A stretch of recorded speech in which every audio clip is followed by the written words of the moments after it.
Hey, this is Aaron. Today I am with the 2022 BMW M240i. This is the brand new 2 Series from BMW.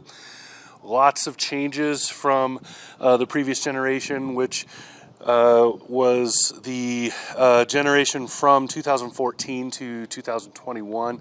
Lots of changes, all of them good, I think.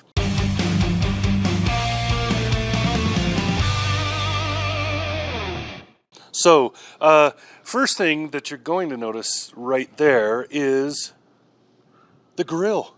There's no giant beaver teeth anymore. That's awesome. Those annoyed the hell out of me. I'm so glad they're gone. Other thing that's changed, there is a 230 and a 240 model. So the 230i is the 4-cylinder, 240i, this one here, is the 6-cylinder. So you have a 3-liter 6 under here with bi-turbos and so on. Puts out 362 horsepower. That's a bit of a bump from last year's 240 model. So that's a good thing.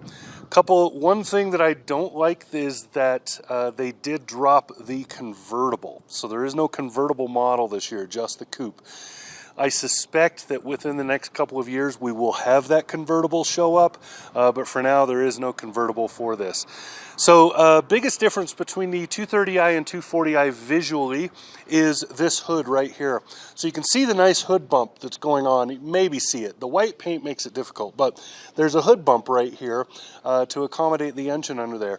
In the 230i, that bump doesn't look the same. It looks slightly smaller. It's just a small visual cue. Now, of course, this is the M series, so it has the M series suspension, braking, and so on, all the things that go with it. Also, the 240i, as I understand it, is all-wheel drive only, so you can't get a 2-wheel drive version of this. X-Drive is the norm for this, which is pretty cool. Now, there isn't a whole lot to talk about because it's a very tiny car. I will also point out that there are competitors for this car from Audi and Mercedes and so forth, but there is no other little tiny coupe like this that is rear-wheel drive. All of them are front-wheel drive based. So this rear-wheel drive makes a big difference in how it handles, especially with the all-wheel drive. The all-wheel drive on the 240i is tuned way towards performance and much less towards like bad weather and stuff. So the all-wheel drive is really biasing most of the time to the rear wheels, and it feels really good. Let's go around it. So here's a better look from the side profile. You can see the hood hump I was talking about. You can also see just the overall design of the car. It's a really pretty and very classic coupe. You will notice from the previous generation that the roofline is a little more rounded. It is a lot less flat. The generation before had a less pronounced trunk and a more deeply curved cabin area. It was shorter. This is a little bit larger. They have made it slightly larger, and I think it's better for that. The back seats are still, insurance purposes only. You can get children back there, maybe. You could probably get your dog, but you really can't seat adults in the back. The trunk is a decent size. We'll get to that in a minute, but I'm going to walk into the picture here so you can get an idea of the size that we're talking about. The door locking and unlocking thing is a factory setting that I never changed. When you walk away from the car, the key gets far enough away, it automatically locks. So anyway, the hood bump that I was talking about is right here. There's kind of a boat prow line right there that makes it, and then you have another line. There's another small, very subtle hump happening right here between these two, and then this to create the fender. And it's a really good look. I really like. There's a line right here that's just below this opening for the hood, right? So the clamshell stops right there, and then you can see this line runs along and goes all the way down the body, all the way to the back. There's another line that subtly starts right around here and runs parallel to it underneath. It stops right after this door handle, but it creates that body curvature that you're just barely seeing right before this big crease here, which looks bigger than it is. It's a very small crease, but it's sharp, so it looks pretty big. And then, of course, the running boards underneath.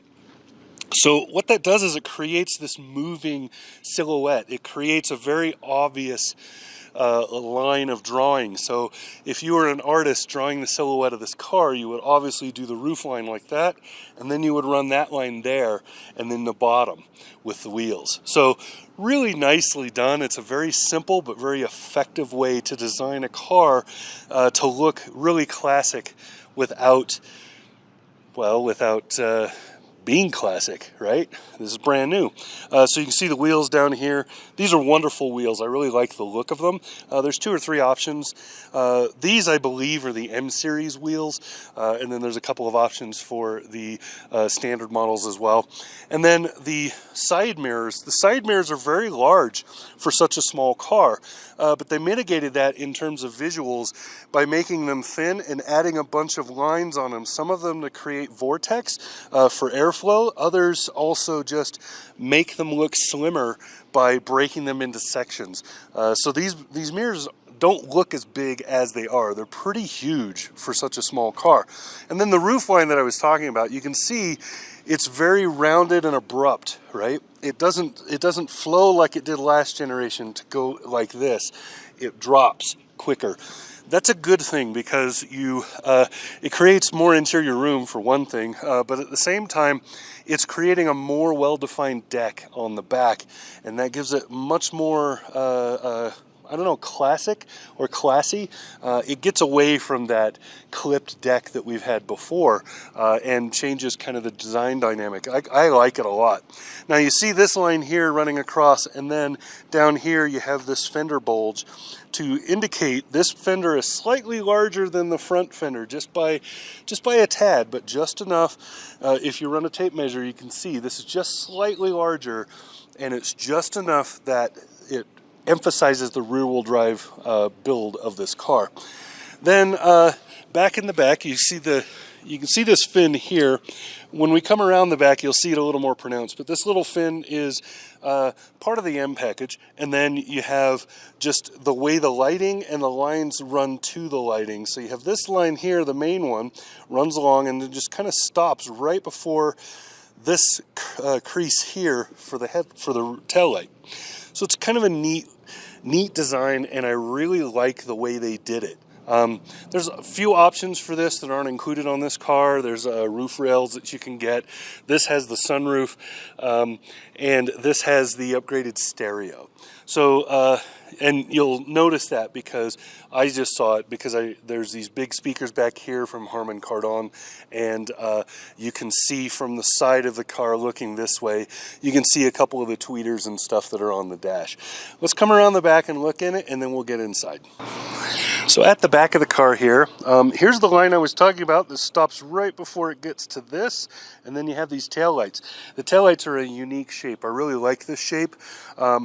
I don't know what I would call it, like offhand. It kind of looks like a sports car silhouette in a way, but it's a really cool look.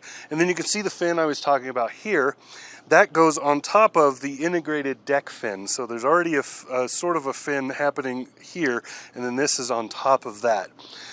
You have the X-Drive logo, of course, BMW logo, and the M logo with the stripes and the 240i.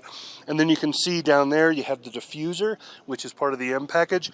And then you have those exhaust ports, also part of the M package. As far as I know, the 230i still has those double ports. I see them in the photos, but I don't know if they're both functional like they are on this 6.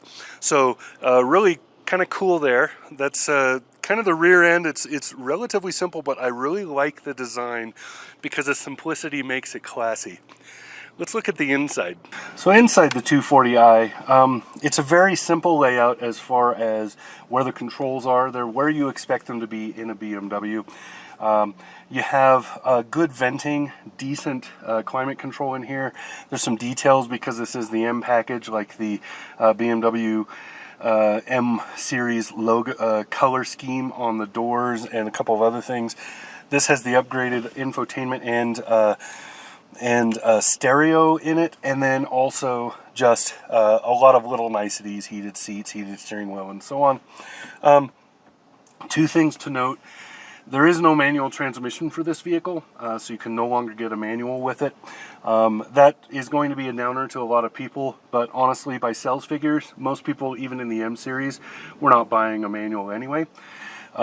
Traditionally, people have been buying automatics. The manual was a tiny, tiny little segment and sub-segment of it, and so I'm not surprised to see it go. But what you do have is you have a wonderful shifting pattern, or a shifting feel in this car. It's very, very aggressive. So you get lots of RPM when you want it, and then you get nice, simple fuel economy when you don't. EPA rates this, I believe, at 29 miles to the gallon. Most of us driving it around like regular people will beat 30.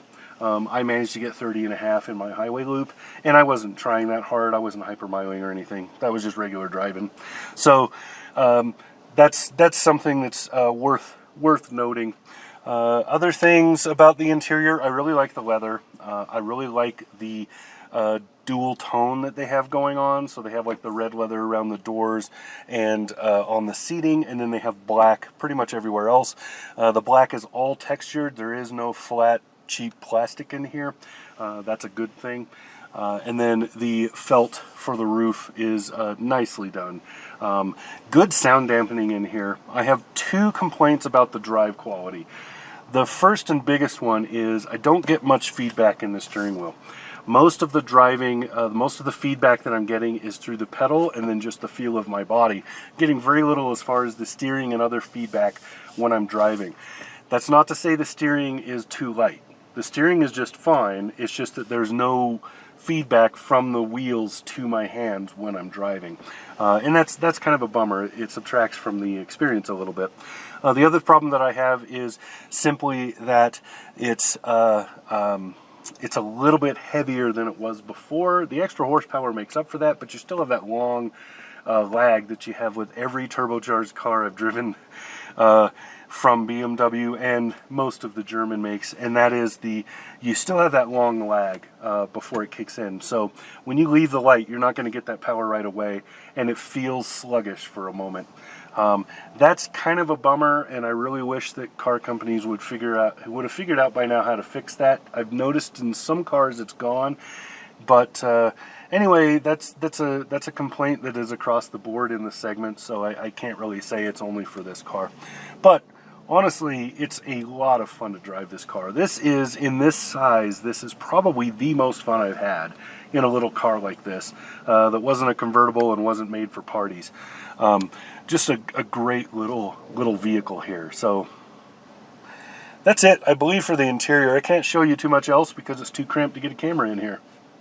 Alright, so there you go. This has been Aaron with the 2022 BMW M240i. The new 2 Series is really well done, and there really aren't that many competitors here. We've kind of whittled it down to a handful of German makes, and that's it. This size of car is really not for everybody. The sales volumes are fairly low because, you know, 2 doors with 2 seats and maybe some space in the back for extra junk really isn't a big volume of buyer right now. Most people are starting into the CUVs by that point, but I will say that this is wonderfully done. The LED headlights are pretty, the design of the car is really good looking, and it's just a lot of fun to drive. So there you go. This has been Aaron. Talk to you again soon.